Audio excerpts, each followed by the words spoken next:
Give me a few minutes of your time and I'll be showing you from the scratch how to recreate this Elsa dress you see right here on your screen. This is a shirt gown that has two side pockets and a puff long sleeve. It also has a collar and a zipper in front. This is one of those comfy casual dress yet classy dress you definitely want to add to your collections. With that much being said, let's get started and don't forget to subscribe to my channel. So you just need your Ankara print fabric. You need nothing less than 3 yards of your Ankara print fabric. You need your cotton lining or your lining, and you also need a zipper that is at least 25 inches long, and you need an elastic as well. So this elastic band I have right here is about half of an inch wide, okay, and it is perfectly okay. I'll be folding my fabric into four, but firstly I folded this into two, and then I'll still fold this again because in total I wish to have four folds because I want to be cutting out the front part and the back part of this my gown at once. So to determine the wideness of your fold, please go on ahead to divide the largest circumference of your body into four. So the largest circumference of my body is my hip. I divided it into four and I added extra 4 inches allowance. So the excesses I had there was quite much. I had to fold this again to correspond. So remember, like I said, I'm folding this into four. So the next I'm going to do is for that from the top part of my fabric, I'll get my shoulder of 7.5 inches and I'll just mark it right there. I'll also get my neck width of 3 inches. Remember, I'm placing my tape from the folded edge of my fabric. Then on the exact shoulder, I came down by just 1 inch. Now I'm slanting this way into my neck width. So having done this, I'll just go on ahead to cut this out. And here I've gotten my shoulder slope or my shoulder slant. So the next thing is for me to add half inch at that top part, which will be for the joining allowance. So as I'm marking this half inch, I started from my neck width. I did not start from the folded edge of my fabric, okay? I started from my neck width and connected this all the way to the very end of my fabric. So now at that top part, I have half an inch, and that line I marked right there is going to be my shoulder line. So the next one I got is the length of my gown. So the actual length of my gown is 38 inches and I added extra 2 inches, which is going to be for my hemming allowance. So in total, right there, I have 41 inches. So having done that now, I cut out this from the base and also cut out the sides. I remove one part of this piece I have right here. You can see I've removed this inner part. That will be for the back part, and now I'm going to be focusing for the front part first. So for this front part, I'll be coming up by just 1 inch from the base. Then I'll roll this into a straight line. So now I'm going to be cutting this out. So most of us don't really know the reason for this. This is to avoid the front part of our dress always coming up to our neck and it's kind of choking us, right? So that is it. From the folded edge of my fabric, I'm going to be marking 1 inch, as you can see right here. That will be for my zipper allowance. I'll mark this from the top part of my fabric to the very end of this my gown. Having done that now, all the horizontal measurements I'll be taking will be starting from this 1 inch line, which is for my zipper allowance. I marked a neck width of 2.5 inches and a neck depth of 2.5 inches as well. I always go on ahead to create a block neckline. Then from my block neckline, I'll get my perfect round neckline, as you can see right here. So the next I'm going to get is my shoulder. So you already know I've marked my shoulder, right? Now I'm placing my tape from that line. Like I said earlier, it's going to be my shoulder line. Then I marked 8 inches, which is my chest line. I connected this my 8 inches into my shoulder on a straight line. Then under my chest line, I divided my bust circumference by 4. Then I added half inch extra for ease. Then 1.5 inches for sewing allowance. On the armhole, I divided my armhole into 2. On the middle of my armhole, I went in by half of an inch. Now I'm creating a curve to meet all my measurements on my chest line. I believe we are all familiar with this, right? So the next I'll get is my half length. Then I'm going to be placing my tape at the toppest part of my fabric for this part, okay, not on that shoulder line. So I got my half length of 16 inches. Then from there I mark down 8 inches. That is going to be for my hip length. Then I'll rule out all these points into a straight line. The next I'll be dividing my waist circumference by 4. Whatever I have right, I'm going to mark it. Please note that these markings are starting from that 1 inch, okay? So now I added extra half of an inch for ease and 1.5 inches as my sewing allowance. On my hip line, I repeated the same thing. Quarter of my hip plus half of an inch for ease, then 1.5 inches as my sewing or stitching allowance. I'll connect all of these points I have right here from my chest line into my half length, then from my half length into my hip line.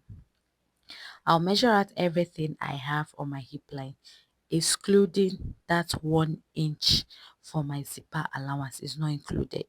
So from that line to this my hip, I measured out everything I have. So I subtracted 1.5 inches from that and now marked what I have remaining on the base of my gown. Now you can see that I've connected this stretch from my hip line all the way down to the end or the base of my gown. This is it for the front parts. I've gone ahead now to cut out the sides, the neckline, and now I'm cutting the armhole. You can see how nice this is looking. Don't forget to also notch your zipper allowance line. Now I'm going to be working with for the back part of my shirt. So for me to do this, I have to fold in that 1 inch zipper allowance because the back has no business with any zipper allowance. So I'll fold it in. Then when I fold that 1 inch in, I will now make sure it aligns on the folded edge of that my fabric with the back part of this my shirt. And another thing I'll do right here is that I'll make sure that the base of the front part of my gown and the back part aligns so that I'll be having this space at the top part. That is, this back part of my gown is going to be 1 inch longer at the top part, okay? So you can see what I'm doing right here. It is 100% normal, okay? So instead of bending this the way we normally bend the back part of our shirts, I'll just go on ahead to mark a neck depth of 1.5 inches for the back shirt. So still maintaining the neck width for the front part of our gown, I will now create my round neckline. So normally for a shirt, I would have bent the back part to be meeting the shoulder, but we didn't do that. Just mark 1.5 inches below from the top part of the fabric for the back gown and then cut it out. So I've done that, as you can see. Even if my explanation wasn't so clear, everything I did right here is very clear. So after that, I went on ahead to cut out the armhole and also the sides. Now everything aligns perfectly. So I've also been notching the waist area so that fixing of the side pockets will be made very easy and not confusing at all. I'll proceed to cut out for the sleeve. So for this sleeve, it's actually two methods that I'll be showing you all right here. The first one is going to be slash and spread. So I've drafted out this sleeve, as you can see right here, on a pattern paper, and because of my fabric was not so big, I had to go for a shorter sleeve. So you can see the length of my sleeve here is 13.5 inches. You can make yours a long sleeve as long as 23 inches, okay? So this is a basic sleeve pattern now. From that edge of my sleeve, I'll be marking 1.5 inches, then I'll roll it into a straight line. On that line, I'll get another 1.5 inches and I'll also roll it into a straight line. I will continue doing this till I get to the very end of this my pattern paper. On that 1.5 inches, that is how I'll continue marking. Then you can see I've gotten up to that very end. Then I'm going to stop right there. So I will number this 1, 2, 3, 4, and 5. In total now, I have 5 lines. It's just because this is so bright and I was making use of a pen. Then after that, I'll be slashing through these lines which I already marked right here, as you can see. You can see it, right? So when I'm done cutting this or slashing this or separating this, I'll now go on ahead and bring my fabric. Make sure it is folded into two. Most times I use about 1 yard of fabric for each balloon sleeve. But for this particular one, I'm economizing my fabric because it's not quite enough. So all I did was that from this my folded fabric, I placed my number one paper from that edge of my fabric. Then I'll determine the space I want in between this paper. So the space I want in between is 2 inches. As I mark 2 inches, I'll make a mark with my pen and I'll place the second, the third, the fourth paper just like that, okay? Ensure that it's on a straight line, okay? So this is what I'll continue doing, and just go on ahead now and now follow the shape and cut it out, okay? You can still spread this with 4 inches. It's all about choice and preference, but my fabric is not enough, and because of this I won't be using this normal slash and spread method. I'll be using the normal freehand gathers method, which you will find much interesting. So I've gone ahead to cut out my lining piece, as you can see right here, for the front and the back parts. So this my lining piece is actually 1.5 inches shorter than my fabric, as you can see right here. There's an effect I'm trying to achieve at the base of my gown. I did it for the both front and the back part of my gown right here.